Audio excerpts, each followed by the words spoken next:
Hello students, welcome again. Python सीखने के process में ये हमारा 9th लेक्चर है। लास्ट लेक्चर में हमने पाइथन टोकन्स के बारे में डिस्कस किया था, जहाँ हमने पाइथन कितने तरह के पाइथन टोकन्स होते हैं ये देखा था।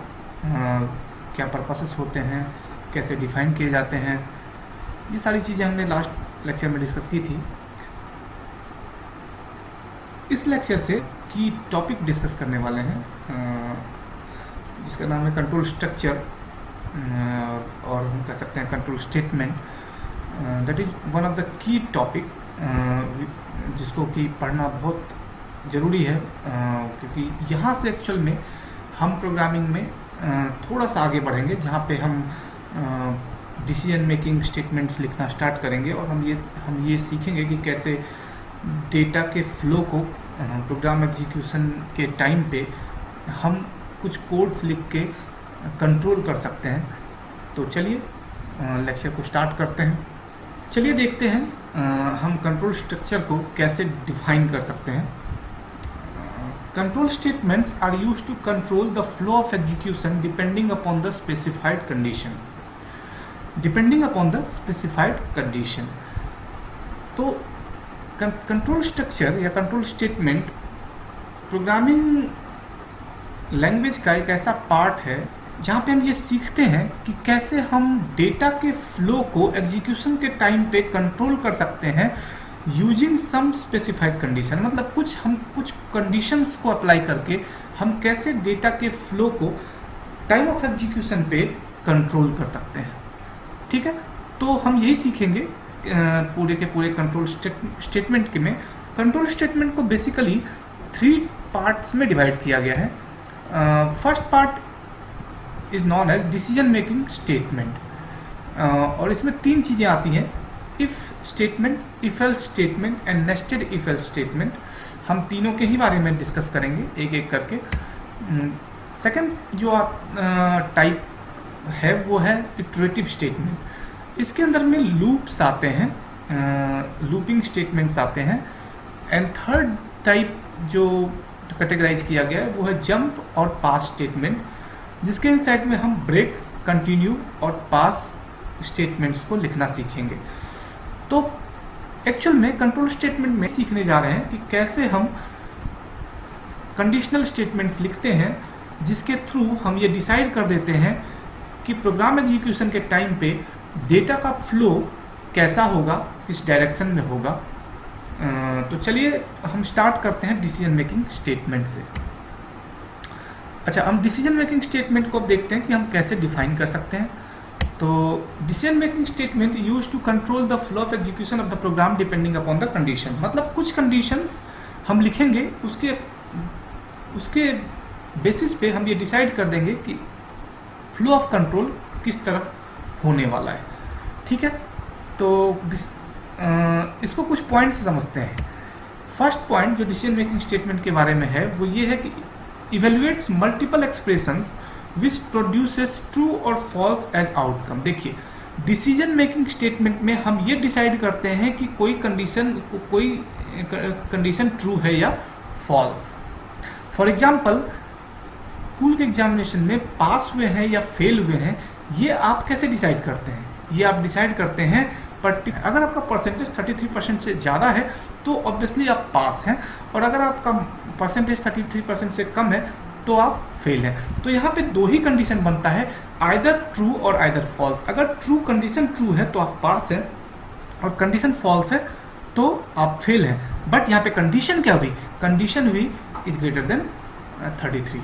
ठीक है, ये कंडीशन हुआ। तो इसी तरह से हमारा जो डिसीजन मेकिंग स्टेटमेंट है वो 2 ही चीज़ों पे ऑपरेट करता है, ट्रू और फॉल्स पे। सेकंड पॉइंट जो डिसीजन मेकिंग स्टेटमेंट के बारे में है वो ये है कि need to determine which action to take and which statement to execute. Actually हम इसमें यही सीखते हैं कि प्रोग्राम में कई सारे एक्शंस पॉसिबल हो सकते हैं, जिसमें से हमें ये देखना है कि कौन सा सबसे सुटेबल एक्शन है, और कई सारे स्टेटमेंट्स हो सकते हैं जिसमें से हमें ये देखना है कि कौन सा स्टेटमेंट सुटेबल है।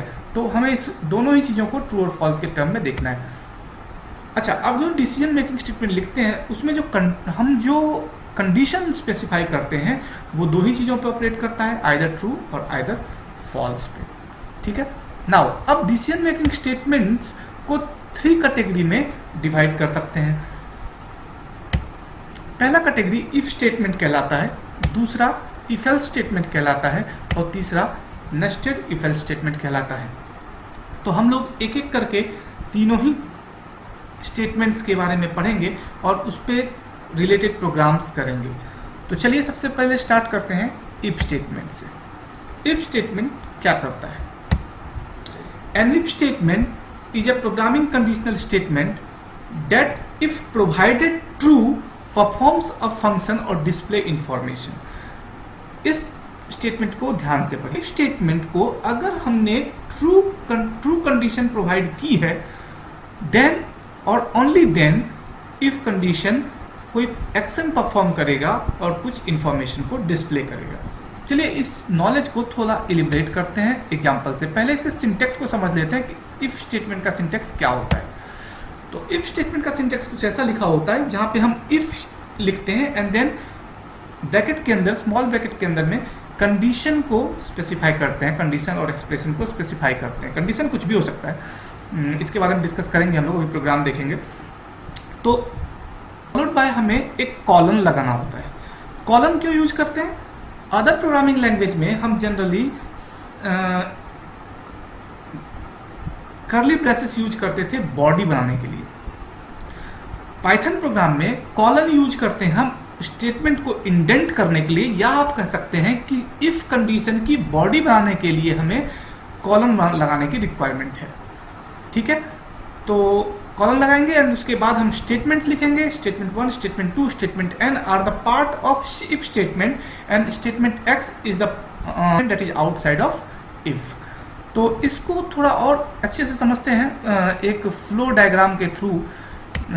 तो एंट्री पॉइंट से कुछ डेटा आता है और वो डेटा, उस डेटा को इवेलुएट करेंगे हम कुछ कंडीशंस के साथ। तो जब हम कंडीशन यूज करते हैं किसी पर्टिकुलर डेटा पे, तो 2 पॉसिबिलिटीज बनती हैं।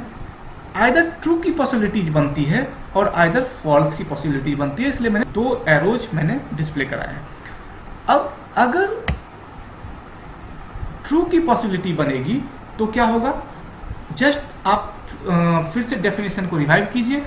According to if statement definition, if we provide true condition only then if statement can perform any task और डिस्प्ले इंफॉर्मेशन। मतलब अगर ट्रू कंडीशन होगी तभी इफ एग्जीक्यूट होगा, किसी भी स्टेटमेंट को प्रिंट करवाएगा।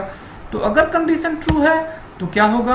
बॉडी ऑफ इफ की ओर मूव कर जाएंगे, मतलब स्टेटमेंट 1, स्टेटमेंट 2, स्टेटमेंट n की तरफ हम मूव कर जाएंगे अगर कंडीशन ट्रू होगी तो। और अगर कंडीशन फॉल्स होगी तो क्या होगी? अगर कंडीशन फॉल्स होती है तो हम स्टेटमेंट x जो कि बॉडी के बाहर है, जो कि इफ बॉडी का पार्ट नहीं है, हम उसकी ओर मूव कर जाएंगे, मतलब हम प्रोग्राम में फर्दर मूव कर जाएंगे। तो स्टेटमेंट सिर्फ और सिर्फ तभी एग्जीक्यूट कर सकता है जब हम कंडीशन को ट्रू स्पेसिफाई करेंगे। तो चलिए इसको पहले एग्जाम्पल के थ्रू समझते हैं। चलिए हम लोग अपने आइडियली पे चलते हैं और एक छोटा सा कोड लिख के देखते हैं। पहले आप समझिए कि कोड इफ को हम किस तरह से लिखेंगे। हमें सबसे पहले क्या करना होगा? हमें सबसे पहले एंट्री पॉइंट पे कोई वैल्यू पास करनी होगी, राइट? तो एंट्री पार्ट पे मैं पास कर देता हूँ एक वेरिएबल बुक नाम का, मान लीजिए। उस बुक में मैंने एक वैल्यू असाइन कर दी 2। ठीक है, अब इसके बाद क्या कहता है हमारा फ्लो डायग्राम? इसके बाद हमारा फ्लो डायग्राम कहता है कि हमें एक कंडीशन स्पेसिफाई करनी होगी, और कंडीशन स्पेसिफाई करने का सिंटेक्स रूल क्या होता है? हमें इफ यूज करना होगा and then conditional expression use करना होगा। तो देखिए मैं कैसे कर रहा हूँ। मैंने इफ यूज किया। इफ क्या है हमारा? इफ एक कीवर्ड है, और मैंने पहले ही बताया था कि कीवर्ड स्पेसिफिक पर्पस के लिए यूज होता है। तो ये किस पर्पस के लिए यूज होगा? ये एक कंडीशनल स्टेटमेंट बनाने के लिए यूज होगा। इसका मतलब है कि इफ हमने लिखा तो इंटरप्रेटर ये समझ जाएगा कि इफ टाइप का एक कंडीशनल स्टेटमेंट बनना है, तो हमें इसमें कंडीशन स्पेसिफाई करना है। तो मैं क्या स्पेसिफाई कर रहा हूँ? देखिए, बुक नाम, if book is equal to 2। अच्छा, मैंने इक्वल टू क्यों यूज किया? इक्वल टू को कंप्यूटर साइंस में क्या बोलते हैं हम लोग? Assignment operator. इक्वल टू तो बोलते नहीं है। जो कि असाइन करता है वैल्यू को, तो जो टू को बुक में असाइन कर रहा है। अगर हम इक्वल टू लगा रहे हैं तो इसका मतलब होता है इक्वल टू, ठीक है। तो इसका मतलब अगर हम ये कंडीशन स्पेसिफाई कर रहे हैं कि इफ बुक, अगर बुक की वैल्यू इक्वल टू 2 है, तो हमें क्या यूज करना होगा, हमें कॉलन यूज करना होगा। क्यों कॉलन यूज करना होगा? कॉलन के थ्रू हम प्रोग्राम के इस पार्ट को इंडेंट करते हैं, राइट। यहाँ भी देखिए आप सिंटेक्स रूल में भी देखिए हमने कॉलन यूज किया है, और मैंने बताया था कि जो काम हम C++ या जावा जैसे लैंग्वेजेस में करली ब्रैकेट यूज करके करते हैं, वही काम हम पाइथन में कॉलन यूज करके करते हैं। तो बुक इक्वल टू 2 लिखा मैंने, और इसमें देखिए इससे क्या होता है, मैंने जब एंटर किया तो मेरा जो कर्सर है वो ऑटोमेटिकली 4 स्पेस खिसक गया। मीन्स अब जो भी मैं लिखूंगा वो इफ की बॉडी का पार्ट होगा। मैं इसमें कुछ स्टेटमेंट प्रिंट करना चाहता हूँ। देखिए इसके अकॉर्डिंग हमें स्टेटमेंट 1, स्टेटमेंट 2, स्टेटमेंट 1 एंड मतलब हम कई सारे स्टेटमेंट्स इफ बॉडी के इनसाइड में प्रिंट करा सकते हैं। तो चलिए मैं 2 स्टेटमेंट प्रिंट करा देता हूँ। सपोज करिए मैंने लिखा प्रिंट, एंड प्रिंट के इनसाइड में मैंने पास कर दिया यू हैव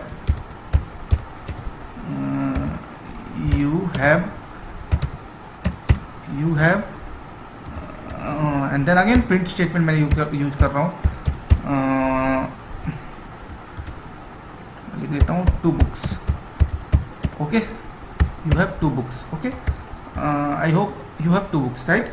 अब इसके बाद मैं 2 स्टेटमेंट प्रिंट करा रहा हूँ। मैं चाहता हूँ कि अगर कंडीशन फॉल्स हो जाए, अगर कंडीशन फॉल्स है, हालांकि मुझे पता है कि कंडीशन ट्रू है क्योंकि हमने वहाँ पे क्या यूज कर रखा है, हमने वहाँ पे 2 यूज कर रखा है। अगर हम यहाँ पे कंडीशन फॉल्स हो तो मैं क्या यूज कर दूँ यहाँ पे, लास्ट में मैं चाहता हूँ मैं बॉडी से बाहर आ जाता हूँ। बॉडी से बाहर आने के लिए मुझे क्या करना पड़ेगा, फिर से मुझे इफ के पास जाना होगा। तो मैंने बैक स्पेस करके मैं इफ के पास गया, और मैंने यहाँ पे लिखा print out of loop body, right. मैंने ये स्टेटमेंट पास किया किसमें, अगर कंडीशन फॉल्स है। तो इसको समझिए इस बात को ध्यान से कि ये जो पहला स्टेटमेंट ये जो है वो हमारा इफ का पार्ट है। मींस ये इसका मतलब ये हुआ कि अगर कंडीशन ट्रू है तो क्या प्रिंट होना चाहिए, you have 2 books, 2 separate lines में, क्योंकि मैंने 2 प्रिंट स्टेटमेंट यूज किया है। और अगर कंडीशन फॉल्स है, ये हमारा गिवन कंडीशन अगर फॉल्स है, तो हमारा क्या प्रिंट होना चाहिए, स्टेटमेंट एक्स। तो चलिए देखते हैं आउटपुट क्या आता है। आउटपुट हमारा आना चाहिए you have 2 books out of the body.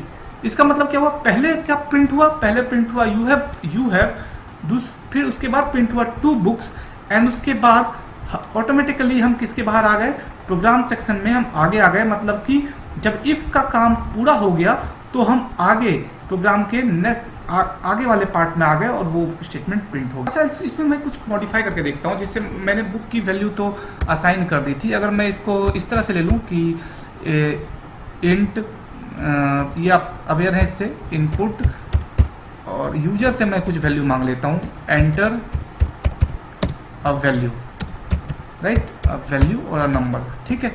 अगर मैं ये यूजर से मांग लूँ तो फिर क्या आउटपुट आएगा, गैस कर सकते हैं, इंटर अ वैल्यू। अगर मैंने वैल्यू मान लिया 3 पास कर दिया तो क्या होगा, तो out of the loop body.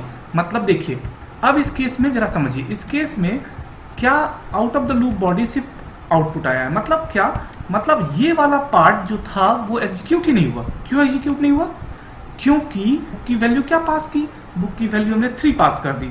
देखिए हमने बुक की वैल्यू क्या पास की थी, हमने बुक की वैल्यू 3 पास की थी, राइट।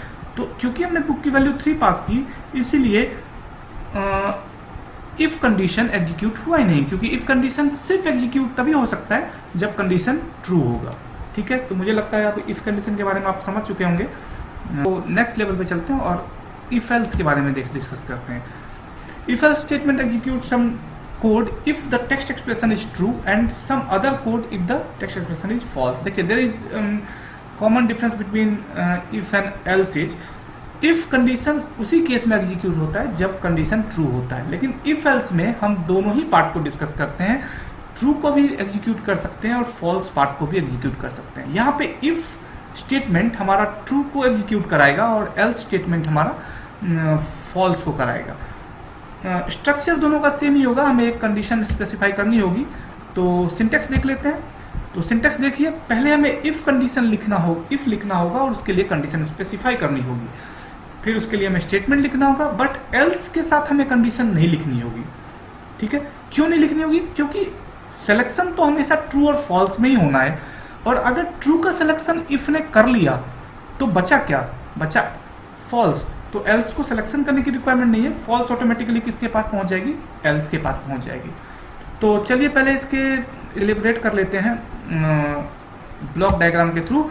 इसमें भी हमें सबसे पहले एंट्री पॉइंट बनानी होगी, कोई वेरिएबल लेना होगा, एंड देन उसको उस पर कंडीशन चेक करना होगा कि कंडीशन ट्रू है या फॉल्स है। अब इफ अपनी प्रॉपर्टी नहीं बदलेगा। इफ किसके लिए इफ का एग्जीक्यूशन किस पार्ट के लिए होता है? ट्रू पार्ट के लिए। तो अगर कंडीशन ट्रू है तो इस स्टेटमेंट में क्या प्रिंट होना चाहिए? कौन सा स्टेटमेंट रन करेगा? इफ वाला पार्ट रन करेगा, एल्स वाला रन नहीं करेगा। तो इफ वाला पार्ट रन करेगा तो हम program body of the if में पहुंच जाएगी।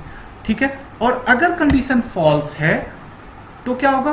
तो इफ वाला पार्ट एग्जीक्यूट नहीं करके एल्स वाला पार्ट एग्जीक्यूट करेगा और हम एल्स की बॉडी में पहुंच जाएंगे, एल्स के स्टेटमेंट को प्रिंट करेंगे। ठीक है, तो चलिए इसको भी हम एक प्रोग्राम से समझते हैं कि ये कैसे होता है। करिए कि मैंने एक ए नाम का वेरिएबल बनाया और उसमें कोई वैल्यू पास कर दी 100 नाम की। तो ठीक है, अब क्या करना होगा? अब हम फिर से आते हैं ब्लॉक डायग्राम पे। ब्लॉक डायग्राम क्या कहता है कि सबसे पहले एंट्री पॉइंट बनाइए। मैंने एंट्री पॉइंट बना ली। अब उसके बाद क्या कहता है? उसके बाद बोलता है कंडीशनल स्टेटमेंट लिखिए। तो कंडीशनल स्टेटमेंट लिखने का तरीका क्या होता है? इफ में सबसे पहले मुझे इफ के लिए बनाना कंडीशनल स्टेटमेंट लिखना होगा, राइट? तो इफ के लिए लिखना होगा तो मैं क्या लिखूंगा? मैं लिखूंगा इफ, एंड इफ के साथ मैं लिखूंगा मान इफ एज लेस देन 100, ये मैंने कंडीशन बनाया। If age less than 100, then मैं प्रिंट करना चाहता हूं, प्रिंट में करना चाहता हूं नंबर एज लेस देन 100, मैं ये प्रिंट करना चाहता हूँ। ठीक है, एंड उसके बाद मैं एल्स पार्ट पे मूव कर जाऊंगा। एल्स में अब एल्स लिखने का क्या तरीका होता है कि एल्स कीवर्ड को यूज करेंगे, और एल्स कीवर्ड के साथ में हम क्या लगाएंगे? हम फिर से कॉलन लगाएंगे ताकि एल्स की भी अपनी बॉडी बने। तो एल्स की बॉडी के लिए मैंने कॉलन लगाया और मैंने लिखा प्रिंट, और प्रिंट के इनसाइड में मैंने पास कर दिया नंबर एज ग्रेटर देन